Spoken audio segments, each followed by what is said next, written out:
ஒவ்வொரு கோட்டை வைத்து ஒவ்வொரு கோட்டையில 108 அம்மன்மார்களோடு ஒவ்வொரு ஆதி 3 பேரும் ஒளிதீர வாழ்ந்து வருகிறார்கள். ஒவ்வொரு ஆதி சொன்ன தாய பெரிய உத்தாரம்மா 10 கோடி பெருமக்களுக்கு ஒரு முக்கிய அறிவிப்பு. கும்மி பாடல் இருக்கிறது, சீக்கிரம் கோயிலுக்கு வாங்க. அப்பாளுக்கு அலங்கார பூஜை முடித்த உடனே கச்சேரி வேற இருக்கிறதுனால அதுக்கு முன்ன நம்ம கும்மி பாட்டு கும்மி அடிக்கணும். அதனால தாய்மார்கள் எல்லோரும் சீக்கிரமாக கோயிலுக்கு வாங்க. என்ன எல்லாரும் ஒரு கோயிலுக்கு வாங்க. என்ன சாப்பாடு கோயில்ல கோட்டையை சுற்றி என்ன மண்டபங்கள் கட்டுறாங்க தெரியுமா? அங்கே கண்ணர்களை பிடித்தாண்டைக்க ஒவ்வொரு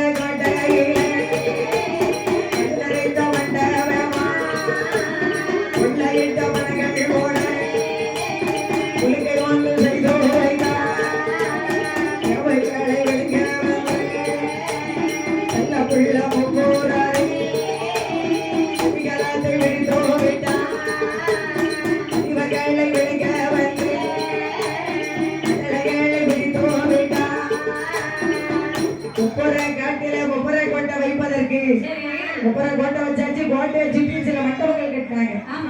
என்னமா மண்டபங்கள்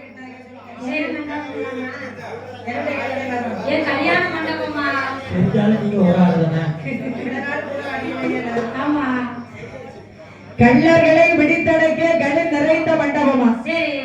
நம்ம கோட்டையில் யாராச்சும் களவு செய்வதற்கு வந்தால் அவனை தூக்கி கழுவுல போட்டிருக்க ஒரு கழு மண்டபம்.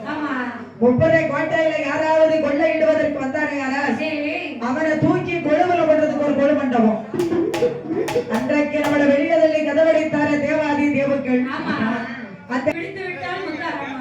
முனிவர்களை விழுங்கவென்று பதிலைகளை பிடித்து விட்டார். வழி மறித்து ஆள் பிடித்து மருந்தடிக்கும் மண்டபமா? என்ன மண்டபமா? வழியில போகக்கூடியவங்களை கூட்டு மலையில போய் பச்சையில பறிச்சுட்டு வர சொல்லி உரல்ல போட்டு இடி. பார்க்கலாமா? அவர் இடிச்சாரு. அதாவது அந்த மருந்து சேர்க்காங்க. முப்பரை கோட்டை வச்சாச்சு.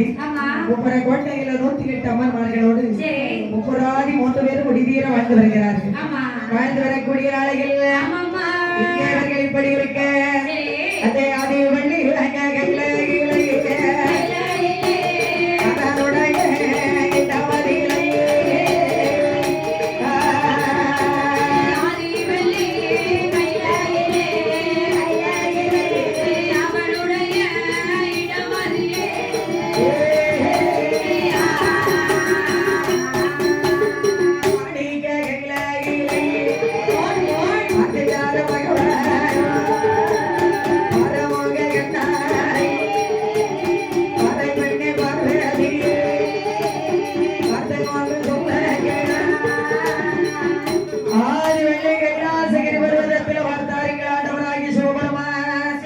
என்னம்மா செய்கின்றார்?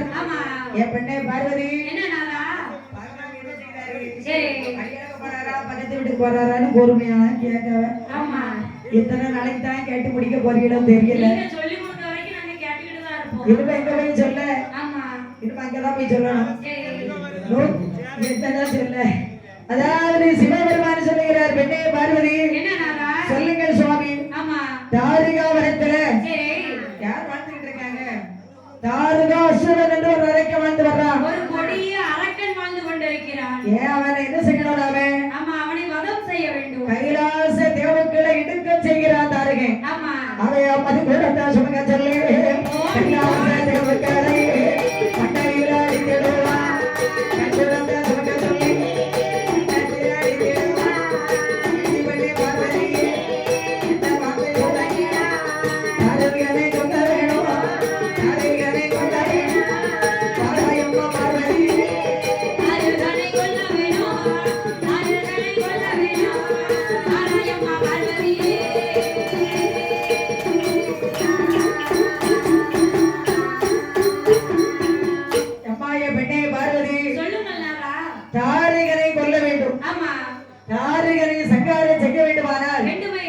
என்ன கைலாச தேவங்களை ரொம்ப இடைஞ்சல் பண்ணிக்கிட்டு இருக்கான். எவ்வளவு நாளைக்கு தான் தேவங்கள் இடைஞ்சல தாக்குவாங்க? மதுவா இருந்த சொல்லி மண்டையில் அடிக்கிறான் தாருங்க. கள்ள குடிக்க சொல்லி கைலாச தேவங்களை கன்னத்தில் அடிக்கிறான். ஆமா மது மாமிஷம் வந்தாலே தேவங்களுக்கு பிடிக்காது. பிடிக்காதம்மா பிடிக்காது. இதையெல்லாம் அருந்த சொல்லி ஏசுறான், பேசுறான், அடிக்கிறான், உதைக்கிறான் தாரிகன். எனவே தாரிகனை கொல்ல வேண்டும். பார்வதி நீ சென்று தாரிகனை கொன்றுவிட்டு வருவாயாக. நானா என்னால போக முடியாது. என்ன நான் செய்வோம். ஆமா பகவானே என்னால போக முடியாது. என்னால ரத்த பலி வாங்க முடியாது பகவானே. எனக்கு வெறும் சர்க்கரை பொங்கல் வெண்பொங்கல் மட்டும் சங்காரம் செய்ய அப்ப முடியும். நம்ம சரஸ்வதி அனுப்புங்கம்மா. நம்மளால முடியாதுமா. எதற்காகமா அதுக்கு முடியாது? அப்பவே முடியல. சரி யாருக்கே முடியல. ஆமா யாரு கேட்கணும்.